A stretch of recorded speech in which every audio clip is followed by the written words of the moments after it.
देखा था pure inductive circuit, 3 तरह के सर्किट हम देख चुके हैं, pure resistive circuit, pure capacitive circuit और प्योर इंडक्टिव सर्किट, है ना।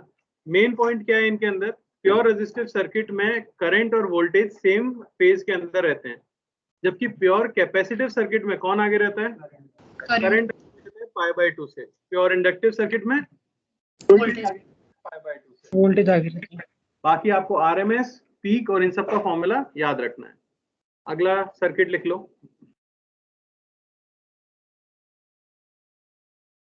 फोर्थ टाइप का सर्किट है हमारा आरसी सर्किट।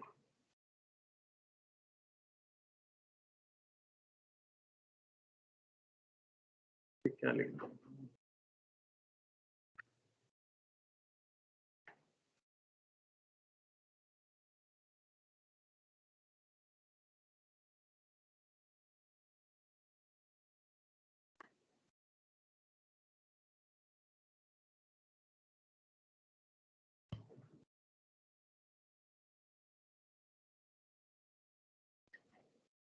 ठीक है। तो इसके अंदर एक कैपेसिटर है हमारे पास सी, एक रजिस्टर है आपके पास आर, और यहाँ है आपका सोर्स अल्टरनेटिंग। सोर्स का ईएमएफ मान लो दिया गया है V is V not sine omega T. Question क्या क्या आता है, क्वेश्चन आता है बताइए सर्किट के अंदर मैक्सिमम करंट कितना होगा, सर्किट के अंदर आरएमएस करंट कितना होगा, और current as a function of time कितना होगा। तो ऐसे सारे क्वेश्चंस को सॉल्व करने के लिए वैसे तो काफी डिफिकल्ट हो जाएगा अगर आप इक्वेशन से सॉल्व करो, इसलिए हम उस पार्ट पे जाते ही नहीं है, ठीक है ना। वो आप जरूर पढ़ोगे, फर्स्ट ईयर इंजीनियरिंग के अंदर पढ़ाया जाता है, चाहे कोई भी ब्रांच हो, कॉमन है, वो पढ़ाया जरूर जाएगा। हम कैसे करेंगे इस समय पे, फेजर से। तो फेजर बनाना आना बहुत जरूरी है, यहीं से फेजर की इंपॉर्टेंस आपको पता लगेगी। तो दो तरह के फेजर एग्जिस्ट करते हैं, पहला होता है करंट का फेजर, पहले देख लो, मैं कॉपी करने का टाइम दे दूंगा, और दूसरा होता है वोल्टेज का फेजर।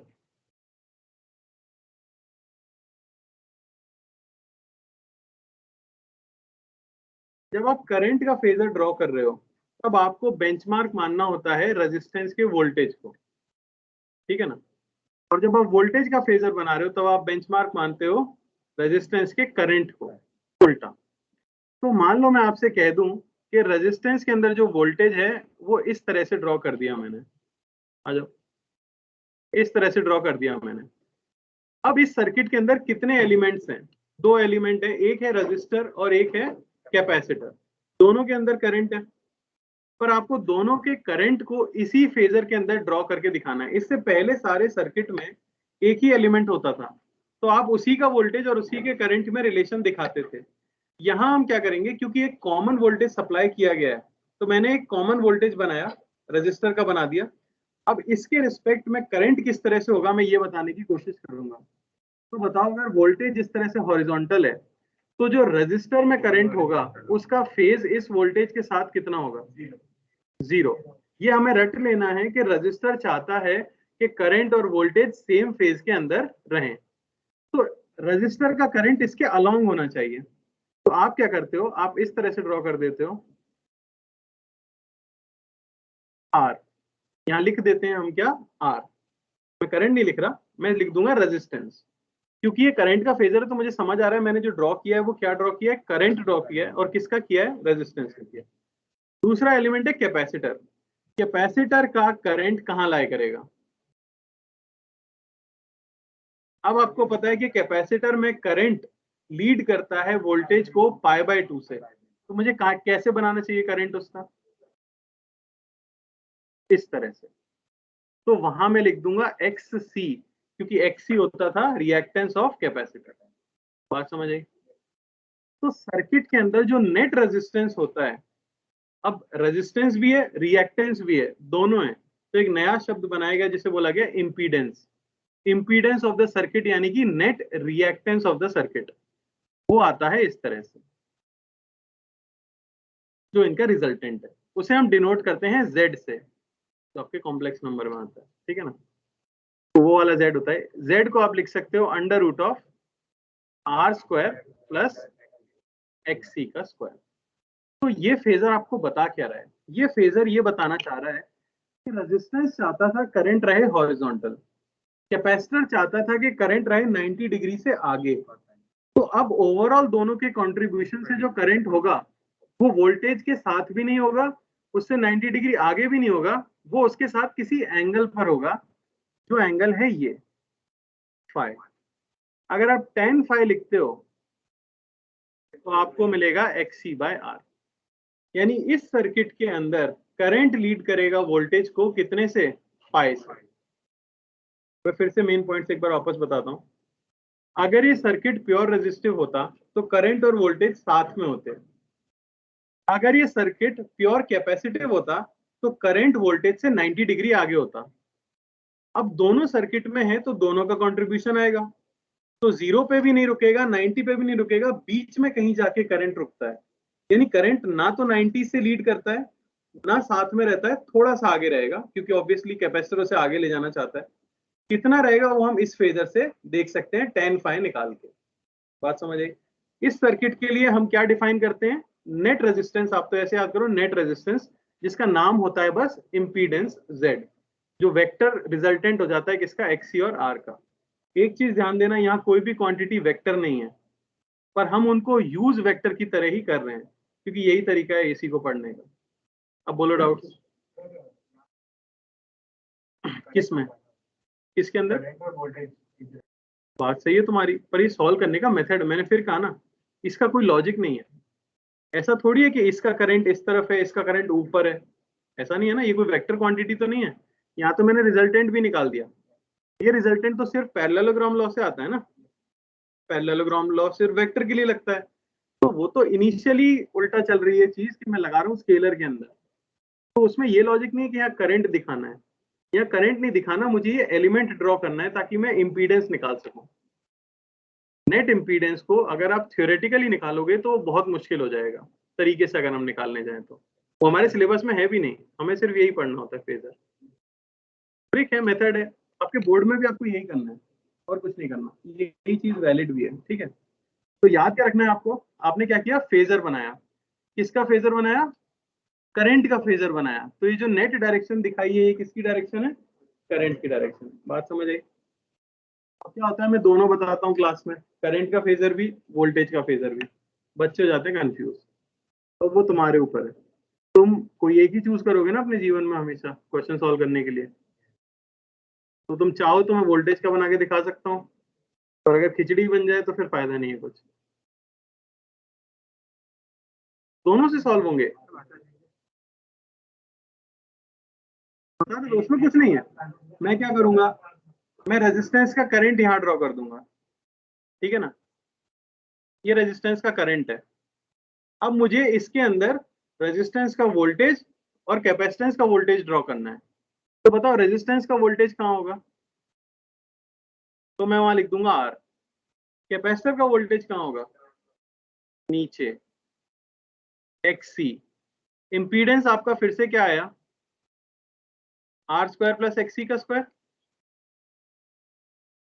ये एंगल आया फाई, tan फाई फिर से क्या आया, लेकिन ये फेजर किसका है, वोल्टेज का। तो ये जो नेट मैंने बनाया ये क्या रिप्रेजेंट कर रहा है, वोल्टेज। इसका मतलब वोल्टेज करंट से फाई एंगल पीछे है, जबकि करंट के फेजर से हमें पता लगा था कि करंट वोल्टेज से फाई एंगल आगे है। दोनों एक ही बात है, करंट फाई एंगल आगे हो या वोल्टेज फाई एंगल पीछे हो, बात तो एक ही हुई ना। Z impedance, net resistance of the circuit.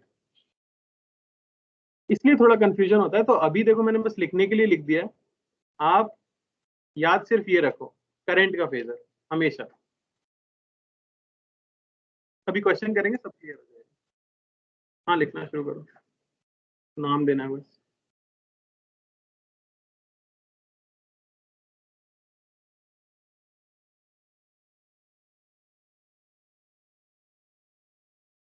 Current के फेजर से हम लोग नेट, मानता हूँ थोड़ा हजम करना मुश्किल है, पर यही तरीका है और कुछ नहीं है। कहीं और भी पूछोगे ऐसे ही बताएगा कोई भी, तो फेजर ही तो है। आप फेज का डिफरेंस बता रहे हो ना यहाँ पे, करंट वोल्टेज के साथ कितना फेज एंगल बना रहा है, वो अलग चीज है, पर वो भी यही है एक तरह से। आप पोजीशन बता रहे होते हो और एंगल बता रहे होते हो कि कहाँ से शुरू हुआ होगा। ये भी वही चीज है, साइन के ग्राफ दो बनाओगे अगर तो कोई ग्राफ पहले शुरू हुआ है, अगर कितना पहले शुरू हुआ है वो सब पता करना ग्राफ से थोड़ा मुश्किल हो जाता है, इसलिए इस तरह के फेजर से बताया जाता है। जानबूझ के कंफ्यूज होने की कोशिश मत करो, मैंने पहले कहा था चैप्टर बहुत इजी है। ठीक है, लाइट लो, सिंपल है। हाँ, तो इस सर्किट में मैं क्या कह दूंगा कि करंट लीड्स वोल्टेज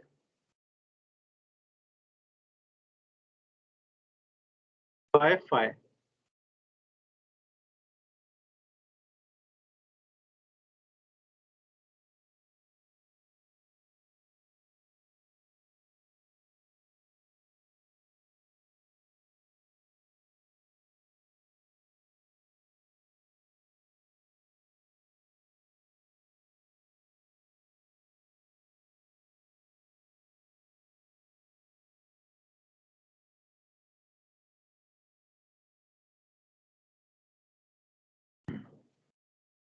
बताओ पीक करंट को क्या लिखूं? V naught by Z. अब सर्किट के लिए नेट रेजिस्टेंस जेड है तो जेड यूज होगा। V R M S, V R M S, तो जहां आर आता था एक्स ही आता था वहां पे बस जेड आने लगा।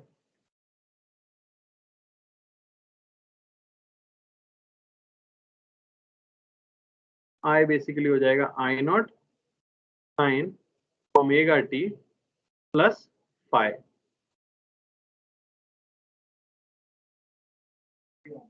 हाँ, पैरेलल में होंगे तो वो दूसरा सिस्टम है, देखेंगे हम आगे पैरेलल में क्या होता है।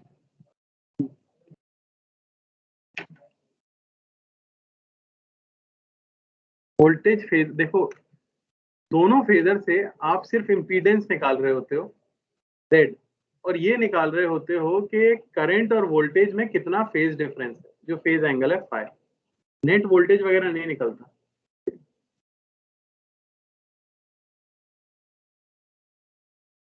पहले थ्योरी है, एक एग्जांपल दूंगा ना, देखने चीजें बहुत आसान लगेंगी। अभी थोड़ी सी मुश्किल लग रही है क्योंकि सब वेरिएबल में है, यहीं पे खत्म भी नहीं हुई है इसकी थ्योरी। तो मैंने करंट लिख दिया, इसमें किसी को कोई दिक्कत नहीं है। अब होगा क्या इसके अंदर, आपसे अगर पूछा जाए कि बताओ तो वोल्टेज है, सीरीज के अंदर वोल्टेज डिवाइड होता था, याद है? यहाँ भी वोल्टेज डिवाइड होगा, तो किसी भी समय पे क्या वोल्टेज होगा अक्रॉस रेजिस्टर, तो आप क्या बोलोगे? मैं आपसे बोलूं वोल्टेज अक्रॉस रेजिस्टर,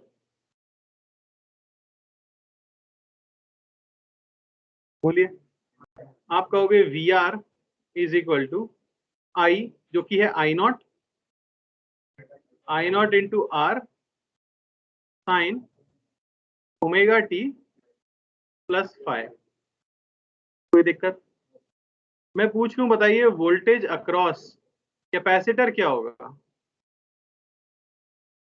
तो आप कहोगे वीसी, ये होगा आई नॉट एक्सी साइन, क्या कह सकते हैं, वही वहीं जा रहा हूँ दोस्त, थोड़ा सा सब्र बस, वहीं पहुंच रहा हूँ मैं।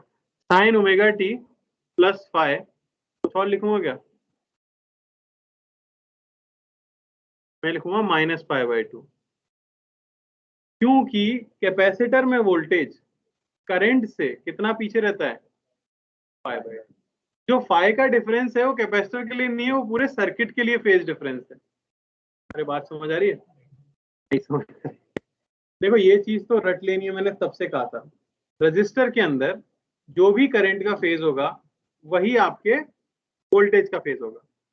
कैपेसिटर के अंदर जो भी करंट का फेज होगा वोल्टेज का फेज उससे पाई बाई टू पीछे होगा, और इंडक्टर में वोल्टेज का फेज करंट से पाई बाई टू आगे होगा। अब यहां मैं रजिस्टर के अक्रॉस वोल्टेज लिख रहा था, तो V is equal to I R होता है, तो मैंने करंट लिखा पूरा इनटू आर कर दिया, और फेज भी एग्जैक्टली सेम लिख दिया जो कि करंट का है। देख लो, नहीं अभी कंफ्यूजन होगा फिर मत बोलना दोबारा। जो करंट का फेज है वही मैंने वोल्टेज के फेज में लिखा है, देख पा रहे हो? लेकिन मैं ये क्या लिख रहा हूँ, VC क्या है? Voltage across. बाहर क्या देख रहे हो यार, क्या देख रहे हो बाहर? नहीं ये देख रहे हो बाहर, तुम क्या देख रहे हो? सुब्रोनिल तुम्हारा नाम है ना? गेट बंद कर दो खड़े हो गए, चल जाओगे, अभी नहीं समझ आ रहा क्या है ये।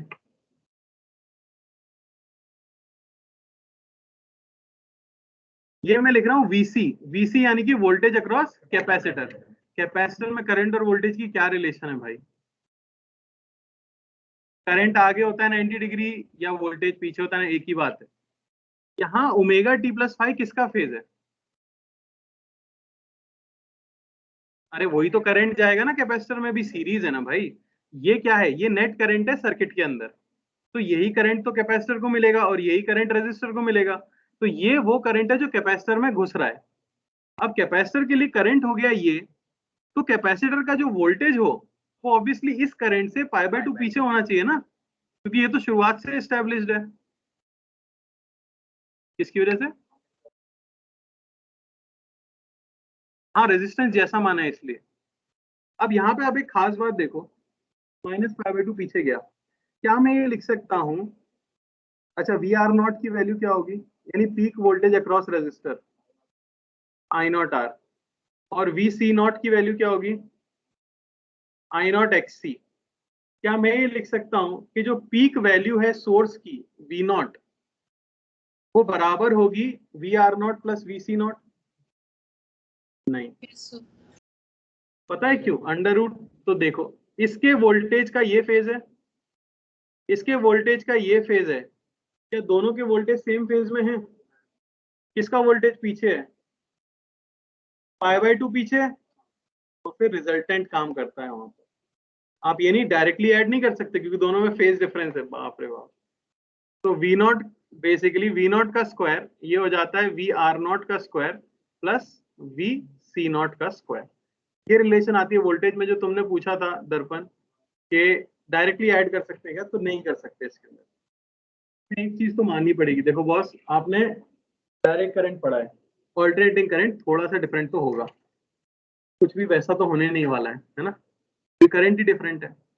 ये कॉपी करो, मैं एक एग्जांपल देता हूँ, उसमें मैं सारे पार्ट कवर करूंगा, फिट आउट हो तो बताना। वही आ जाएगा, आएगा तो वही, लेकिन फिर डायरेक्ट रिलेशन नहीं बचेगी। रिजल्ट ये याद रखना है, सीधे वी आर प्लस वी सी बराबर वी नॉट लिख दें तो वो नहीं आएगा ना। देख लो किसी भी समय पर, आर और एक्स और उनका फेज भी तो अलग अलग है, एक में साइन एक में कॉस है।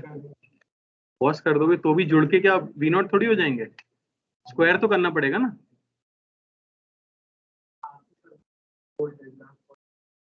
कौन सा? ये तो क्वेश्चन में गिवन है, तो वी नॉट स्क्वायर गिवन तो है। हाँ वही है, वी नॉट नेट है। मैं समझ रहा हूँ, रुक जाओ बस, पेशेंस रहो। सबने कॉपी कर लिया क्या? एक एग्जांपल देता हूँ उसके बाद देखना।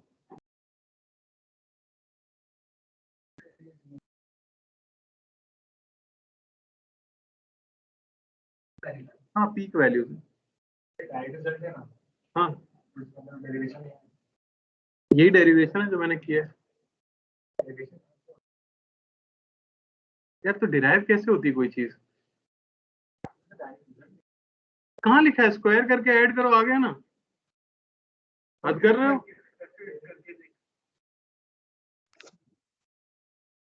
मेरे भाई, मैंने फेजर बनाया, मैंने करंट लिखा, मैंने उससे वोल्टेज लिखा, उन वोल्टेज को स्क्वायर करके ऐड किया और वो प्रूव हो गया। और क्या डेरिवेशन होगा? अरे मेरे भाई गजब बात कर रहे हो। ये आई नॉट इंटू आर जेड के बराबर आएगा कि नहीं आएगा? आई नॉट इंटू जेड स्क्वायर ही तो वी नॉट होगा ना। आ जाएगा। अब मैं आगे बढ़ रहा हूँ, एक एग्जांपल दे रहा हूँ इससे पहले के लोग खत्म हो जाए। ये देख, बहुत आसान है,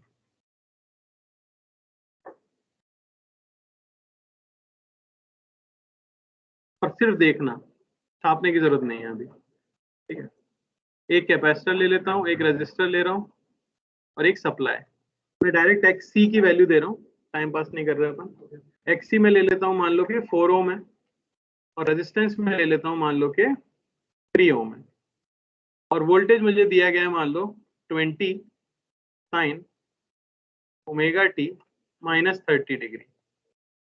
जो अजीब अजीब हो सकता था मैंने सब कर दिया है। ठीक है, अब आपसे क्या क्या पूछा जा सकता है? पहली चीज आपसे पूछी जा सकती है impedance of the circuit,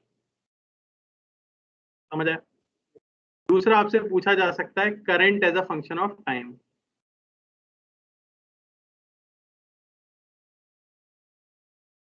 answer मत दो, ठीक है। तीसरा आपसे पूछा जा सकता है voltage across C and R as a function of time, ठीक है। चौथा पूछा जा सकता है peak voltage across R and C। Clear?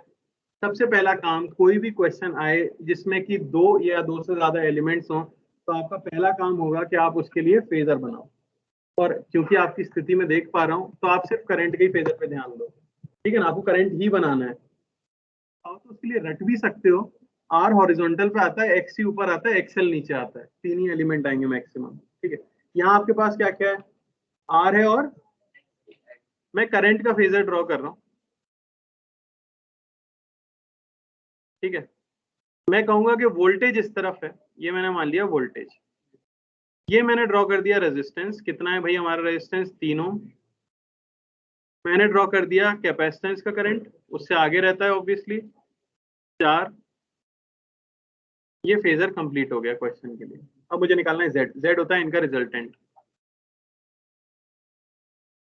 Z हो गया √3² प्लस 4² यानी कि 5 ओम। अभी मत लिखो, नेट आपके पास जेड कितना आ गया है, 5 ओम आ गया है। कोई दिक्कत यहाँ तक? अब आपको निकालना था कि करंट नेट सर्किट में कितना फ्लो करेगा। एक बात मुझे बताओ, एक आदमी बोल रहा है कि करंट को वोल्टेज के साथ रखते हैं, एक आदमी बोल रहा है कि करंट को वोल्टेज से 90 डिग्री आगे रखते हैं। और अगर दोनों समझौते पे आएंगे तो कौन आगे रहेगा, वोल्टेज या करंट? दोनों की बात अगर मानी जाए, नहीं समझ आ रहा, रहेगा ना यार। एक आदमी कह रहा है 90 से आगे करो, एक कह रहा है बिल्कुल भी आगे मत करो, तो दोनों को अगर कॉम्प्रोमाइज करना है तो कहीं बीच में रहेंगे, पर करंट आगे रहेगा, ये समझ आता है। ये जो नेट डायरेक्शन ड्रॉ करते हो आप, ये नेट करंट की डायरेक्शन होती है। बात समझ आई? नेट वोल्टेज आप पहले ही ड्रॉ कर चुके थे, तो नेट करंट और नेट वोल्टेज के बीच में कुछ एंगल है फाई। आपने लिखा 10 फाई, ये आपको मिला 4/3, या फाई आपको मिल गया 53 डिग्री। तो आपको एक समझ आया कि इस ब्रांच में जो करंट फ्लो करेगा वो इस सप्लाई वोल्टेज से 53 डिग्री आगे होगा फेज में। कोई दिक्कत यहाँ तक?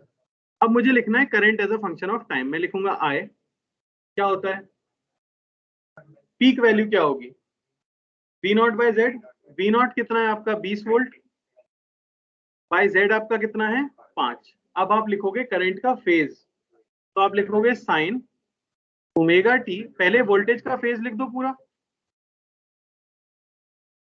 इससे आगे होना चाहिए करंट का फेज 53 डिग्री। ये आ गया current as a function of time. कोई दिक्कत इसके अंदर? इसको मैं थोड़ा सा चेंज करके लिख देता हूँ, 4 साइन ओमेगा टी, कितना बचा +23। ये हमारे पास current as a function of time आ गया। यही करंट रेजिस्टर में घुसेगा और यही करंट कैपेसिटर में घुसेगा। अब आपसे पूछा गया है वोल्टेज बताओ रेजिस्टर के अक्रॉस, ठीक है। वोल्टेज अक्रॉस रेजिस्टर, अब सब भूल जाओ, ये याद रखो कि सिर्फ रेजिस्टर पे ध्यान देना है आपको। रेजिस्टर का पर्पस क्या है, करंट और वोल्टेज में कितना फेज डिफरेंस रखना, 0। उसमें कौन सा करंट जाने वाला है, ये वाला।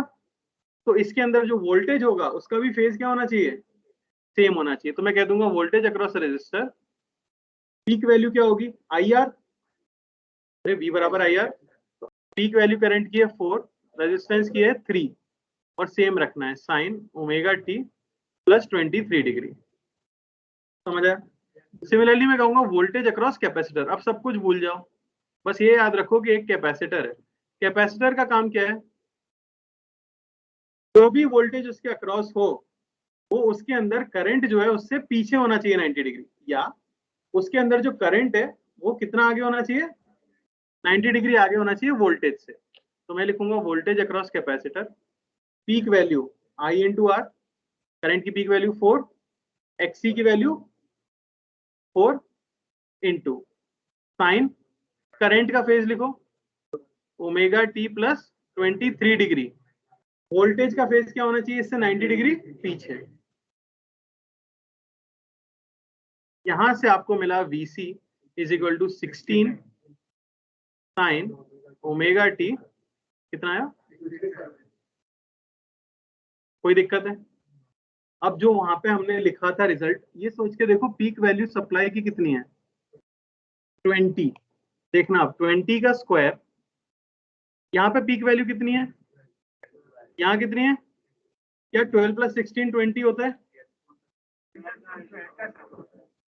सादा नहीं होता ना, डायरेक्टली नहीं होता, कैसे हो सकता है, ऐसे ही हो सकता है, +12 का स्क्वायर। और इनके बीच में आप फेज एंगल भी देख सकते हो, 90 डिग्री का ही है, एक -67 है, एक +23 है, टोटल 90 बचा ना, इसलिए ये चीज वैलिड भी हो जाती है। तो समझ आया, देख लो।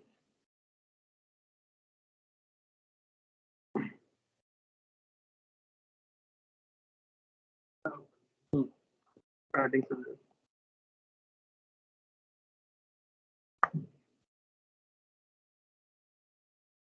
ऑनलाइन वाले भी चले गए होंगे अब तक।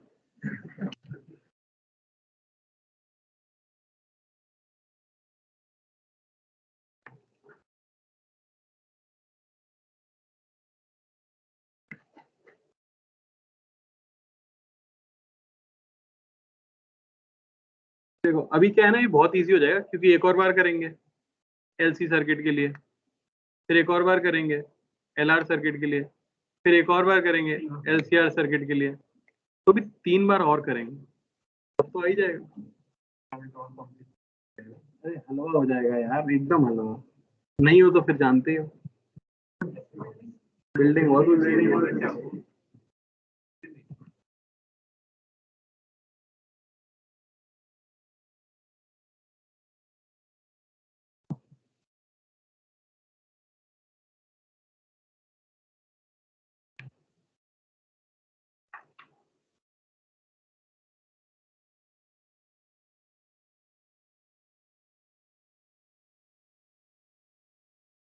बोलो डाउट है तो क्लियर करो, मन में मत रखो, तुम खुद से सोचोगे 5 मिनट लगेंगे, मैं तुरंत बोलूंगा 30 सेकंड में क्लियर हो जाएगा। करेक्ट जो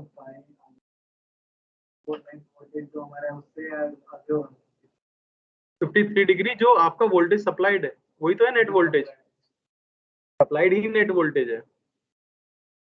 डीसी में वो डायरेक्टली डिवाइड होता था, कुछ यहाँ कुछ यहाँ कुछ यहाँ, टोटल मिला के सोर्स के बराबर, यहाँ स्क्वायर में होता है। दो तुम, अरे डीसी में नहीं होता था कि R1 को 5 वोल्ट मिला है, R2 को 10 वोल्ट मिला है, तो टोटल सप्लाई 15 किया होगा, यहाँ वो चीज नहीं होती ना। इसने बोला सप्लाई सोर्स वोल्टेज कौन सा होगा, नेट वोल्टेज कोई।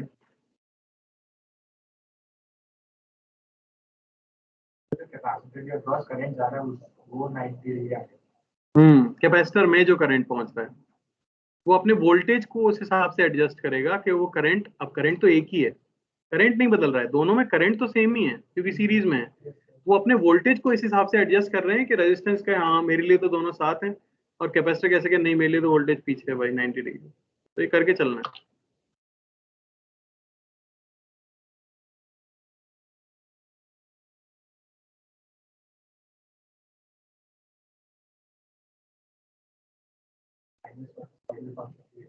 हाँ ये जो सारी चीजें करी हमने उसी के लिए, तो छोड़ देना क्वेश्चन, वो नहीं पढ़ पाएंगे, इतने पढ़ने में इतना टाइम लग रहा है। टाइम देते हैं, कॉस्ट देते हैं, ज्यादा कुछ नहीं।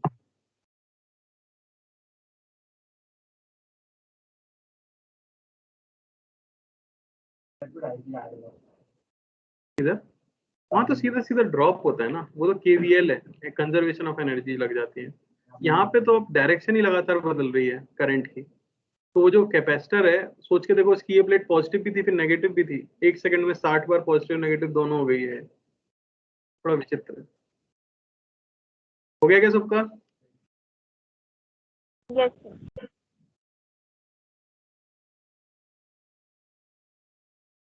तुमको समझ आ रहा है ऑनलाइन वालों को? डाउट हो तो बोल यस देना। क्या नाम देते हो, क्या बोले उन्हें, और 73 बच्चे बेचारे वहां बैठे।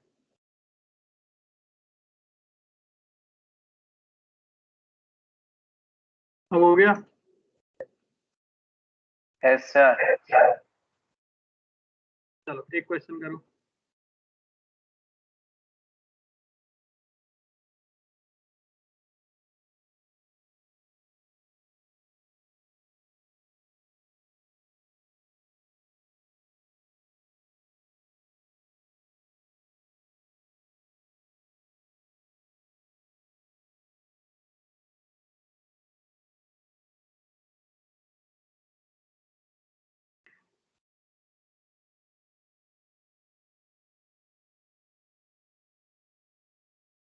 अच्छे एंगल तो वही है जाने पहचाने।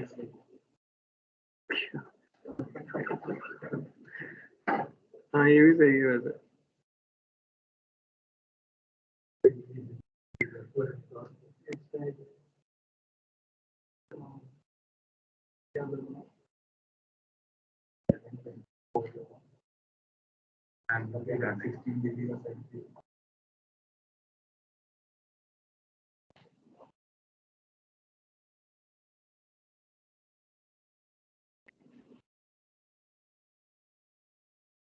इसका मतलब समझ रहे हो, current is a function of time.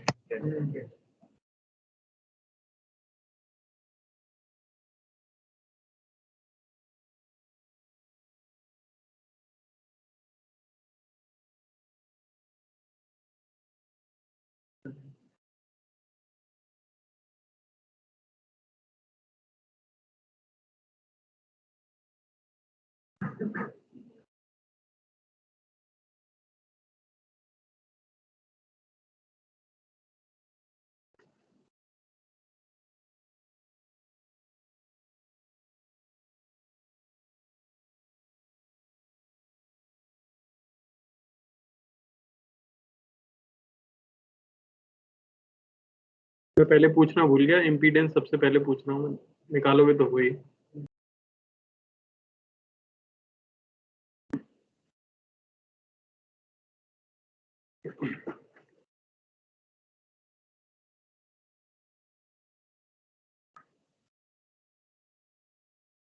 Sir impedance 10। सही है। पीक करंट 1 सही है।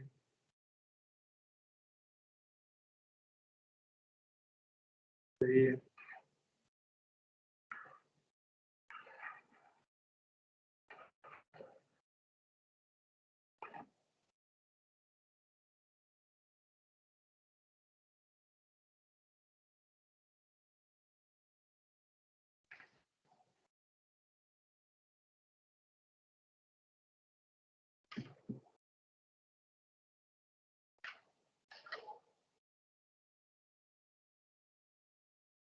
Sir IT sin omega t plus 37D। Plus 37 बेटा, 30 इसमें पहले से भी है, वोल्टेज में 30 पहले से भी है ना। हाँ 67। यस। ठीक है, 1/√2।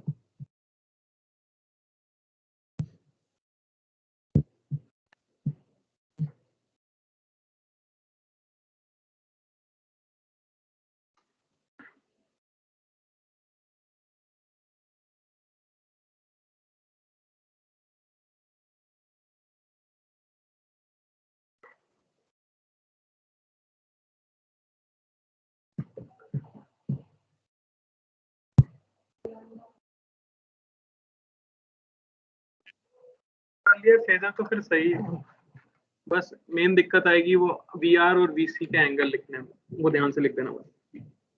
अरे यार ये कितना पैसा, अरे कितने रुपए में बिका था? $240 मिलियन। न्यूज तो देखते हो ना? स्टॉक खरीदना क्या होता है बेटा, कंपनी खरीद ली ना।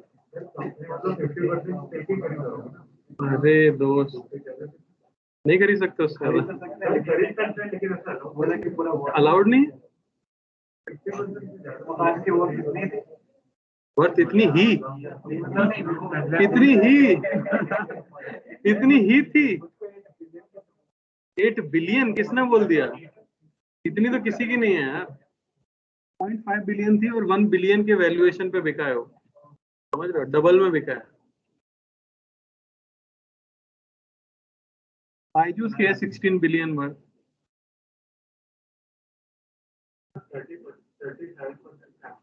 तुम वो सोच रहे हो कि वो लिया है, जो ऊपर एक इन्वेस्टर था ना, उनका शेयर एक्वायर किया था, क्या नाम है उसका, हाँ, तो बाकी भी चला गया।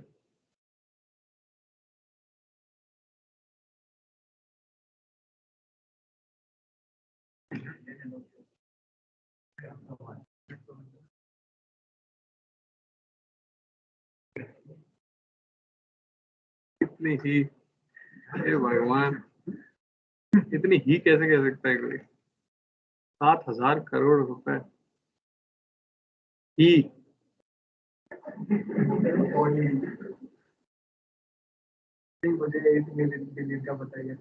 कौन है वो? Sir, VR is a function of time 8 sin omega t plus 67 degree.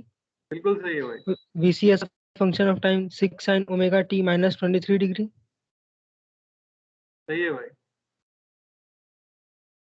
23 ना, -23 हो गया सबका। देखो कितना मुश्किल लग रहा Yes. था, है कितना आसान। बस ये देखो, आर यहाँ पे लिख दो 8, ये यहाँ पे लिख दो 6, ये आ गया Z 10, पहला आंसर ये हो गया। ये एंगल फाइ 10 फाइ 6/8, फाइ आ गया 37 डिग्री, है ना। पीक करंट चाहिए तो I0 ये हो गया V0 बाय Z, यानी कि 1 एम्पियर, है ना। फिर चाहिए current as a function of time, तो I हो जाएगा peak current sine omega t plus 30 degree, और उससे कितना आगे 37 डिग्री और आगे, यानी कि sign omega t plus 67 degree, ये है करंट सर्किट के अंदर। अब पूछा गया आपसे IRMS, ये हो जाता है पीक करंट बाय √2। पूछा गया है वोल्टेज पीक क्या होगा अक्रॉस रेजिस्टेंस, तो यहाँ से हम सिंपली VR0 ये हो जाएगा I peak value into resistance की वैल्यू जो कि कितनी है 8, यानी कि 8 वोल्ट, VC0 करंट इनटू 6, यानी कि 6 वोल्ट। अब मेन चीज पे आ जाते हैं, voltage across resistor as a function of time, peak value निकाली चुके हो 8, और सेम फेज रखना है प्लस 67 डिग्री। कैपेसिटर को बस फेज पीछे ले जाना होता है, प्लस 67 माइनस 90 डिग्री। बताइए कोई दिक्कत? सिंपल। आगे लिख लो LR सर्किट।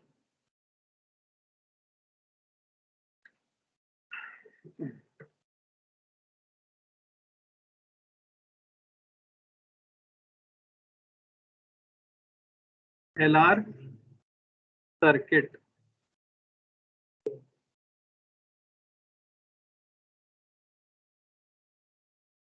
अब ये देखना कितनी जल्दी समझ आ जाएगा।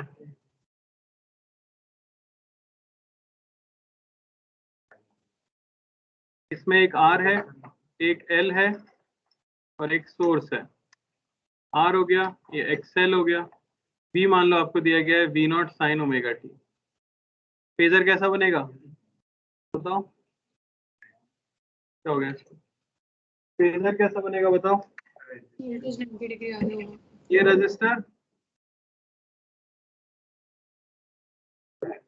करंट, इंडक्टर में करंट पीछे रहता है, नहीं समझ पा रहे लोग? अरे यहाँ वोल्टेज माना है ना मैंने, और मैं करंट का फेजर बना रहा हूँ, तो इसमें करंट पीछे होना चाहिए π/2 से, तो यहाँ आ जाएगा भाई अपना XL। इम्पीडेंस इस केस में जो आएगा √of XL का स्क्वायर प्लस R स्क्वायर। तो इस बार नेट करंट वोल्टेज से क्या रहने वाला है? एक आदमी चाहता है वो साथ में रहे, एक आदमी चाहता है करंट π/2 पीछे रहे, तो थोड़ा पीछे रहेगा, π/2 पीछे नहीं रहेगा, कुछ फाइ पीछे रह जाएगा वो। यहाँ tan फाइ की वैल्यू एक्सएल बाय आर। क्या ही बचा है, लिखते चलो साथ में, अब तो समझ आना चाहिए ना। ये हो गया। अब current as a function of time लिखना है अगर आई, ये हो गया V naught by Z sine omega t minus five, है ना।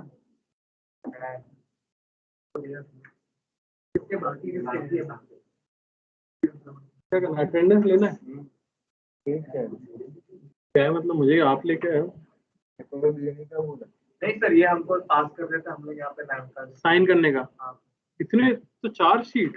नहीं सर, वो सबके प्रिंट कर देते हैं, जो है वो कर देते हैं। ऑनलाइन वाले भी होंगे जो ना अटेंड करते, वो भी होते। तो अभी बोला क्या है, बांटने का?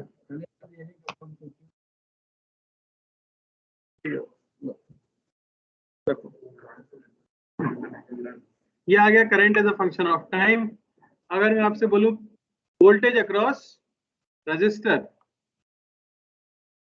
वोल्टेज अक्रॉस रजिस्टर बताओ भाई, कोई बोल ही नहीं रहा।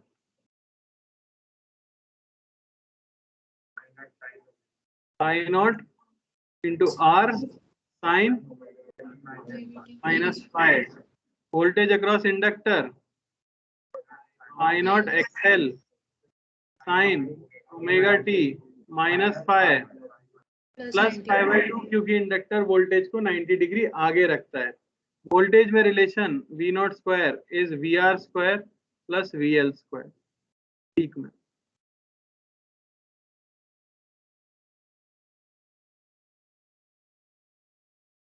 किसी भी टाइम के लिए शायद नहीं होगा, आ रहा है क्या? नहीं होगा,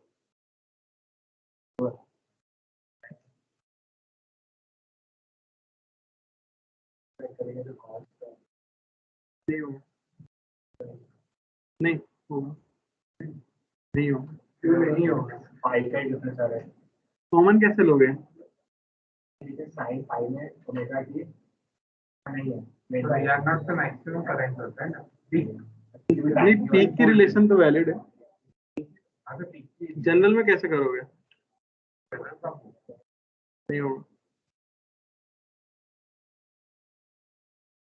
पीक में वैलिड है, आरएमएस में वैलिड है। हो गया कॉपी?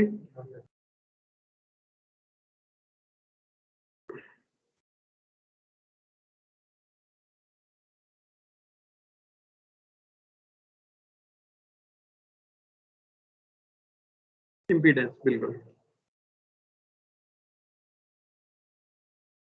इस बार तो मैं एक क्वेश्चन तुमसे ही करा देता हूँ, है ना, मुझे तो करने की जरूरत नहीं है।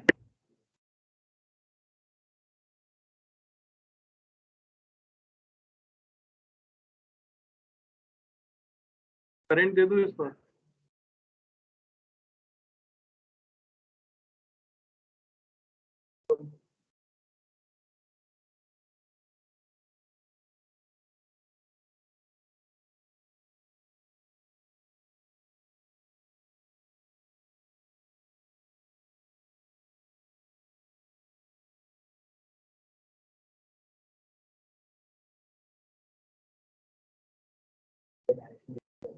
नहीं, वही मैं सोच रहा था कि तुम देख रहे हो तो।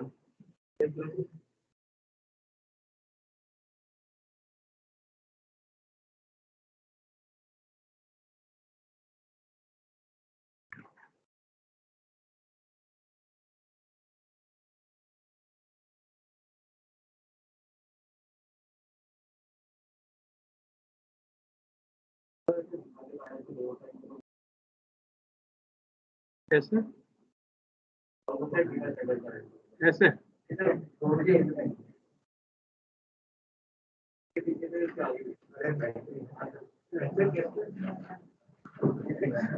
मतलब सकते तो हैं, वो मार्क्स नहीं देंगे तुम्हें सामने वाले।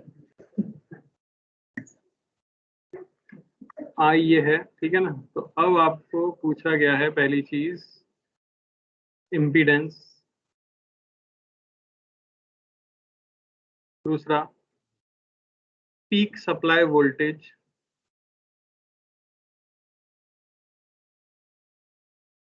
तीसरा voltage supply, as a function of time.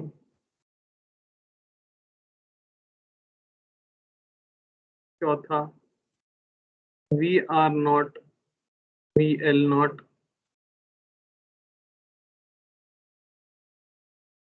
पांचवा VR as a function of time, VL as a function of time.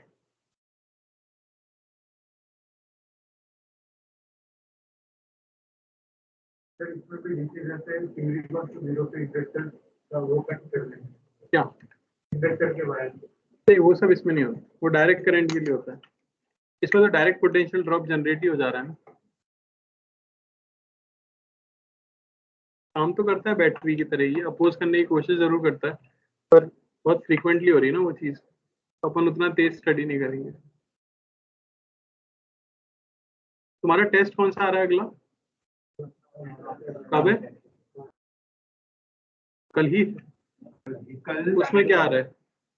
जो पहले था EMI नहीं आया, वो कब आ रहा है? वो बहुत है जो बहुत है नहीं आएगा अगले हफ्ते और उसके बाद AC है ना, ऑल्टरनेटिंग करंट। उसके बाद क्या वो लिखा है? Ray optics. वो बहुत बड़ा, बहुत लंबा, डिपेंड करता है। बच्चों को बहुत पसंद आता है कि वो स्कूल में पढ़ा होता है लेंस मिरर, पर वो बहुत बड़ा चैप्टर, बहुत बड़ा, पढ़ा के थक जाओ उसके क्वेश्चन ऊपर लोगों से हो नहीं पाते, पता नहीं क्यों। प्लस माइनस की गलती होती है, कैलकुलेशन फ्रैक्शन में होती है।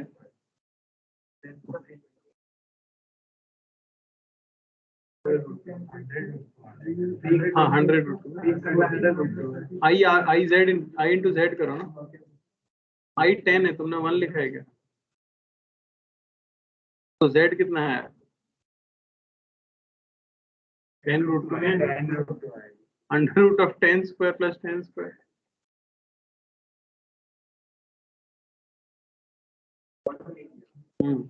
वही ना।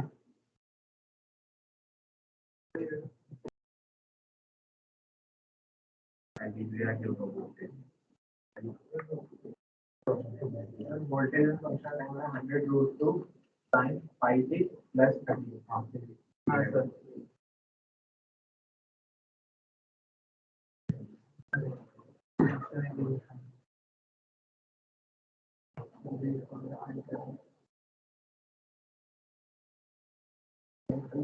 आज हेमांग भी नहीं आया क्या लोग, और वो आदित्य भी नहीं आया। आदित्य शिंदे तो ऑनलाइन हो? Yes sir. आते क्यों नहीं हो भाई?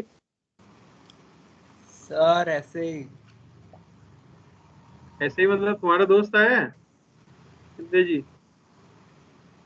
नहीं। उसका नाम तो सबसे पहले ही होता है जैसे कि बताया गया। क्या हो गया, पता तो कर लो उसको। कैसे दोस्त हो तुम यार, जहाँ तुम्हें चिंता ही नहीं बिल्कुल। सर पता करो। नया है इसीलिए। क्या नया है इसीलिए इतना ट्रैक नहीं रखता उसका। नया दोस्त है? हाँ सर, मतलब अभी 1 ही साल तो हुआ है। 11 से तो है ना दोस्त? बट सर 11 की दोस्ती को दोस्ती इतना थोड़ी बोल सकते हैं, अरे बाप रे। और वो भी 2020 की। तो बात तो सही है तुम्हारी। Sir VR as a function of time है 100 sin pi t minus 32 degree, और sir VL as a function of time 100 sin pi t plus 58 degree. Plus 58, हाँ सही है, बिल्कुल सही। सर VR और VL नॉट दोनों सर 100। ठीक है, सही है। Sir V naught 100√2। सही है। Sir impedance 10√2।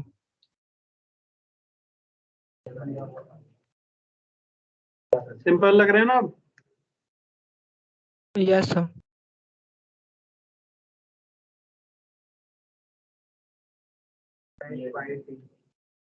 जल्दी कर दो तो एक और सर्किट करा जाए ताकि जाते जाते। फेजर बना देता हूँ मैं फटाफट।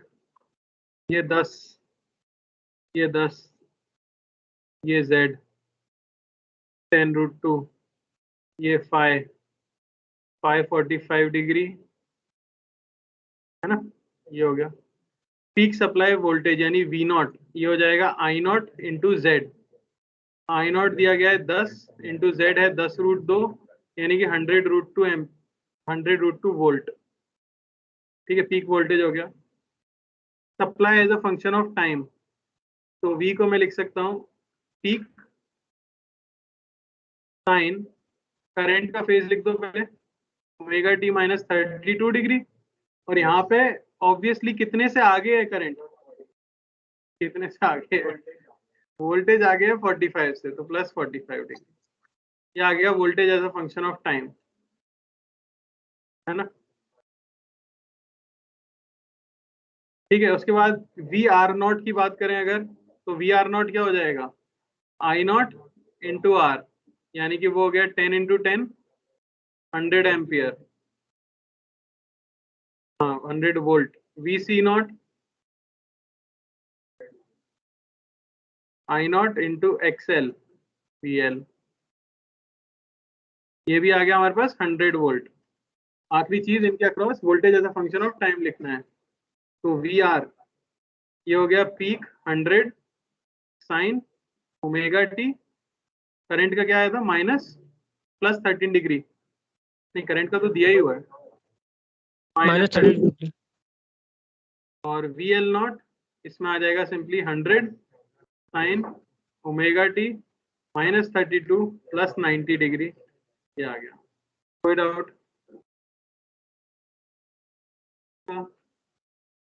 आगे लिख लो एलसी सर्किट, एलसी सर्किट, तो कोई डाउट है? हाँ सर, सर हमारे पास बोलो। 545 डिग्री आ रहा था, तो फिर 32। क्या बेटा? सर 5 हमारे पास 45 डिग्री आ रहा था ना, हाँ तो 32, 42 कहाँ लिखा है बेटा? तो 32। ये तो करंट का फेज देखा जाता है ना इसमें, तो ये करंट का फेज है, वही वोल्टेज का फेज होगा रेजिस्टेंस में। बात मत करो प्लीज, अरे बात मत करो, समझ आया? यस सर, एंड इसके अंदर प्लस ये 90 हो 45 जाएगा। का यूज तो ये लिखने में हुआ है, वोल्टेज लिखने में 45 का यूज हुआ ना। अब Yes, sir. रेजिस्टेंस का वोल्टेज लिखते में तो सिर्फ करंट का फेज देखते हो आप, और उसमें प्लस या माइनस करते हो, तो करंट पहले से Yes. गिवन था। Okay sir. चलो लिखो एलसी सर्किट।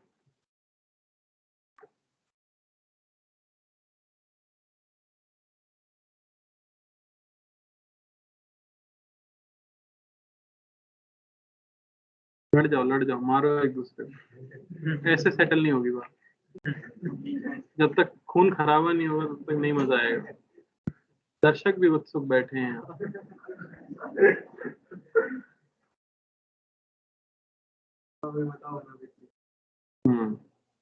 V बराबर V naught sine omega t. हाँ भैया फेजर बना रहे हैं, कैसे बनेगा? वोल्टेज मान लो कि यहाँ है, अब देखना अजीब चीज होगी, तो बता करंट कहाँ जाएगा कैपेसिटर का XC, और इंडक्टर का XL, तो Z क्या बचा XC माइनस XL का मॉड। इतना परफेक्टली किसी ने नहीं बताया आज तक, क्या बात, सही है एकदम, दिख रहा है ना सीधे सीधे। क्या रिजल्टेंट निकालोगे, दोनों एक दूसरे के एंटी पैरेलल है, माइनस कर दिया, तो ये डिसाइड करेंगे कि सर्किट कैसा होने वाला है। समझ आ रही है बात? क्योंकि ये दोनों आए हैं, एक किसके फेवर में रहता है वोल्टेज, एक किसके फेवर में रहता है करंट, तो अब सर्किट बिहेव कर सकता है कैसा। अच्छा इसमें डिफरेंस क्या आने वाला है, phase difference between current end voltage कितना, वो समझ के बोलो। फेज डिफरेंस क्या बोला है वैसे तुम लोगों ने? आ गए तुम तो यार, बिल्कुल सही। पाई का देखो मेरे भाई, वोल्टेज है हॉरिजॉन्टल एक्सिस पे, करंट है वर्टिकल एक्सिस पे, तो दो केस पॉसिबल है। पहला केस हो जाएगा कि अगर XL ये बड़ा हो XC से, किसकी बात माननी जाएगी, इंडक्टर या कैपेसिटर? ज्यादा इंपैक्ट किसका होगा, इंडक्टर का। तो सर्किट कैसा होगा, सर्किट कहलाता है, ऐसे लिखते हैं, circuit is slightly inductive, slightly inductive. तो आप ड्रॉ कैसे करोगे फेजर, देखो जरा, यहाँ वोल्टेज और यहाँ net current XL minus XC, बात समझ आई? तो कितना है फेज डिफरेंस, π/2 का, -π/2। अब क्या कहूंगा मैं, कौन आगे होगा, करंट या वोल्टेज? स्लाइटली इंडक्टिव है तो इंडक्टर की बात मानेंगे, हम कहेंगे voltage leads current, current by π/2, समझ आई? दूसरी चीज क्या हो सकती है, पहले, हाँ चलो, XC ग्रेटर देन XL, तो सर्किट इज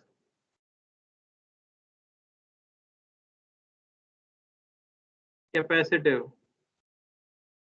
इस बार क्या हो जाएगा, यहाँ रहेगा वोल्टेज और यहाँ आ जाएगा XC माइनस XL। इस बार कौन लीड करेगा, current, current leads voltage by π/2। फिर कोई दिक्कत, बोलिए, जरूरी बातें थी बिल्कुल, ये तुम्हारे दिमाग में आ गया, बिल्कुल। तीसरा case, XL is equal to XC, resistance तो पहले भी नहीं, रेजिस्टेंस तो पहले भी नहीं, Z कितना होगा, करंट कितना होगा,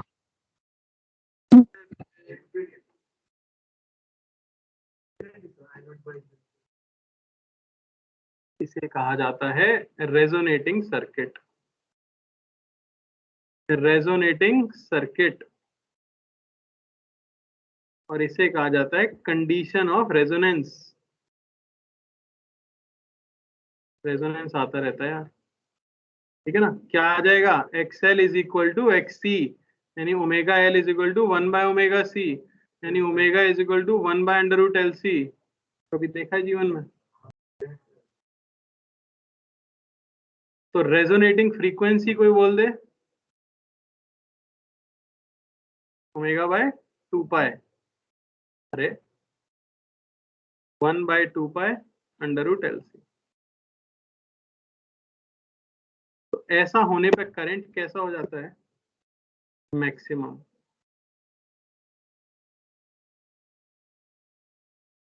तो अगर आप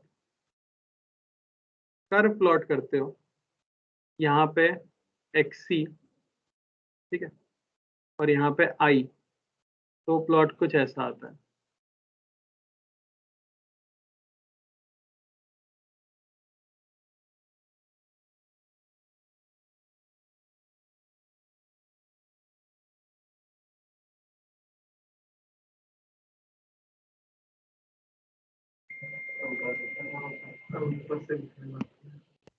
कहाँ से, यहाँ से? ये जो ग्राफ आया है पहले कहीं देखा है तुमने? देखा, फैक्ट है, वोल्केनो जैसा लग रहा है।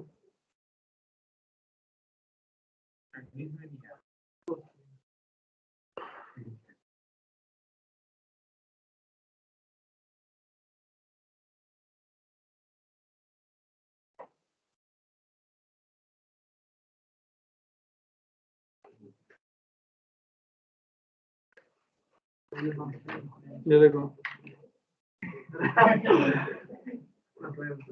रेजोनेंस कोचिंग है ना उनकी, ये लोगों वही अपना आई क्यों है, मैंने कभी देखा नहीं।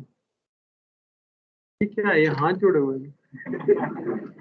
सर यही रीजन है, इसके पीछे भी है कुछ, मुझे नहीं पता है क्या, तो बताओ। रेजोनेंस के पीछे यही है। हाँ मेरे भाई, मैं RQV सर से ही पढ़ा था, जिन्होंने रेजोनेंस फाउंड किया था, मतलब खोला था, तो उन्होंने बताया था ये। काफी गर्व से बताया था उन्होंने। ये जो पाथ बनता है वो रेजोनेंस का बनता है, कर्व है रेजोनेंस का बेसिकली। इस पे हाँ, आपने वो देखा है एफएम रेडियो, तो फ्रीक्वेंसी मैच करते हो तो क्या कर रहे होते हो, उसमें एलसी सर्किट होता है। आप जब नॉब घुमाते हो तो कैपेसिटर के बीच की प्लेट्स है, उनके बीच की सेपरेशन बदलती है, जिससे कैपेसिटेंस बदलता है। जब एक्सएल बराबर एक्सी हो जाता है उस समय पे करंट जो फ्लो कर रहा है सर्किट में वो ऑप्टिमम हो जाता है। सबसे क्लियर साउंड आपको तभी सुनाई देती है। समझ आ रहा है? तो हम कहते हैं जो रेडियो स्टेशन की फ्रीक्वेंसी है और हमारे सर्किट की फ्रीक्वेंसी है उनमें रेजोनेंस हो गया है, यानी वो मैच कर गई। तो आपको 92.7 सुनाई देता है, 0.6 को उतना अच्छा सुनाई नहीं देता है ना। यही लॉजिक है उसके लिए। ये सब इंजीनियरिंग में आता है, काफी डिटेल में बताते हैं।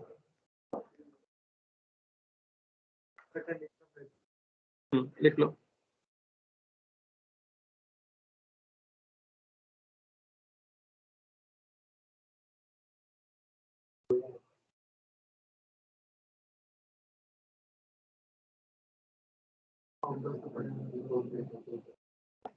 तुम भी पढ़ते, अगर तुम गोटा जाते हो और अच्छे बैच में होते तो वो ही पढ़ाते हैं ना। किसमें? हाँ, 12th के बाद 1 साल अभी पढ़ाते हैं। एचओडी नहीं है, पर वो उन्होंने खुद को फिजिक्स का हेड ऑफ द डिपार्टमेंट नहीं बना रखा, किसी और को बना रखा। नहीं, जनरली ओनर खुद को एचओडी बना लेते हैं ना, मेरा इंस्टीट्यूट है, मैं ही एचओडी बनूंगा। उन्होंने अपने स्टूडेंट को बना रखा है, जो उनसे ही पढ़े थे, फिर आईआईटी बॉम्बे से निकले थे तो उनसे भी पढ़ा था, वो भी थे।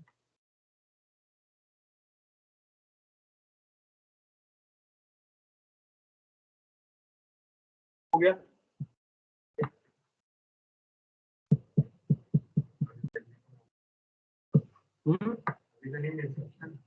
अभी तो टूटी गई, कोचिंग ही टूट गई। वो जो सर थे वो अलग चले गए, तो अलग चले गए। अभी तो बिक रही है रेजोनेंस, खरीद सकते हो।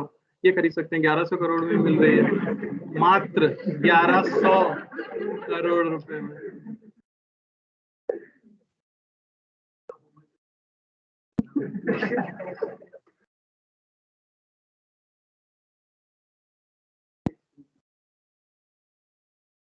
कोई 1 बिलियन को मात्र बोलेगा तो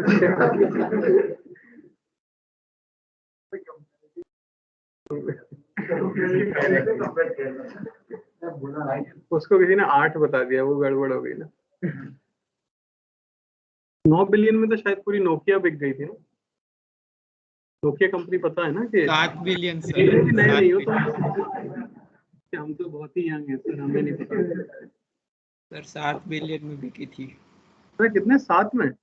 7 में। हाँ, ऐसे ही कुछ। और व्हाट्सएप कितने में बिका होगा? मैंने तो 19 सुना था। सोचो, नोकिया इतनी बड़ी कंपनी थी, इतने सालों से चलती थी, पूरी बिक गई 8 या 9 बिलियन में। व्हाट्सएप एक सड़ा सा ऐप बिका 19 बिलियन। आजकल यही तो है, डेटा एक्विजिशन मेन चीज बच गई है। तुम आज कुछ भी सर व्हाट्सएप मैसेज भेजो, उसके बाद जरा जाओ फ्लिपकार्ट या कहीं पे भी, पहला ऐड आ जाएगा, ये चाहिए क्या तुमको? चाहिए तो था भाई, ले लेते हैं। सर होने देंगे, लेकिन सर आप मुझे पढ़ाते हो, लेकिन वही तो सब जुड़ा हुआ है भाई, पूरी मैट्रिक्स बनी हुई है। क्या आ रहा था?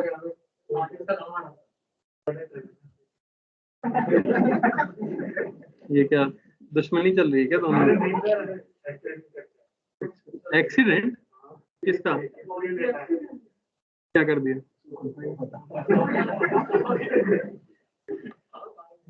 चलो, तुम यार लिख ही नहीं पाएगा अभी तक। कर लो एक क्वेश्चन इसके ऊपर, चलो अगली क्लास में कर लेंगे। कंडीशन याद करके आना, मेन तो इसमें थ्योरेटिकली रह जाता है, क्योंकि अब लिखना तो बहुत आसान है, +90 -90 करना है, तो अगली क्लास में करा दूंगा।